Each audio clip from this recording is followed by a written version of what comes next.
Mr. Speaker, the fundamental truth about Brexit for me is that it is as it always was. You can't have Brexit and have nothing change. And what I've heard throughout the last 3.5 years, and I've heard it in the House today constantly, from both ends of this divide, is that I want. We want the same customs arrangements, we want the same citizens arrangements, we want the same security arrangements, we want everything on the island of Ireland to stay the same, or for its relationship with GB to be likewise. No, Mr. Speaker, if everything is the same, then everything is the same. The British people chose a different path 3.5 years ago, and it's up to this House to decipher that and to come up with an answer.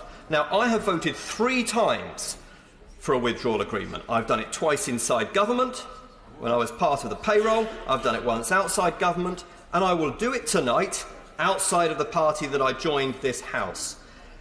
And I have to say, the statecraft required of Brexit was always significant. It was significant with a big majority, it was very difficult with no majority. But it's a huge challenge, and I pay great credit to the previous Prime Minister and to the current Prime Minister for the statecraft and for the compromise that they've arrived at. Way too many people, and we heard it from the leader of the Liberal Party today, and many people in this House are still fighting the last war. Right. So many people are still listening to respond and not listening to actually hear. And I cannot believe, Mr. Speaker, along with many of the people sitting in here who came into this House in 2010 when I did, that so much of my parliamentary career so far has been spent talking about the European Union. Just want to touch on no deal, if I may. The Prime Minister knows my view. I resigned from the government to stand against such, and I had the whip suspended because I do not believe that leaving with no withdrawal agreement is in the national interest in this country.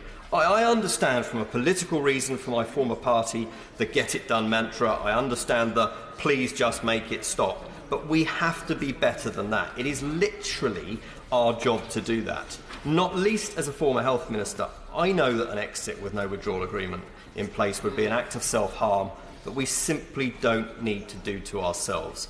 I also know that to heal this country, as the Prime Minister said on Saturday, we have to move on from this in some way. In such a fractious situation with such a close result of this referendum, we've got to be generous in defeat and magnanimous in victory. As Nigel Farage said, and it's not often I quote him, Mr. Speaker, for a civilised society to work, you need the loser's consent. And fortunately, we now can have that, because we are the dealers. We're the pro-dealers. The Prime Minister was true to his word and to this House that he would come back with a revised Brexit deal, and he's done that. It's not perfect. I fully understand that. But I think it is a good deal, and it's a pathway to moving us on. And you know what? If you don't want no deal, this is your moment of truth, Mr. Speaker. This really is the moment. On environmental standards, I welcome, as I said in the Queen's Speech debate, the environmental bill, and I don't want to see us deviate at all from what the European Union pushes out in terms of European management. I want to see us do even better than that. On customs union, I wouldn't be supporting that. I voted Remain to remain part of a customs union. We are going to have to take a different path that we have chosen. On Clause 30 and the extensions amendment, I think there are amendments that this House needs to consider carefully around that, and I welcome the stuff around the future relationship law. And just in closing, Mr. Speaker, having lost my party's whip over this process recently, I know it's difficult to go against your party.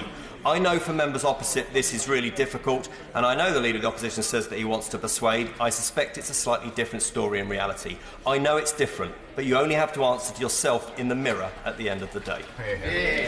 Wilson.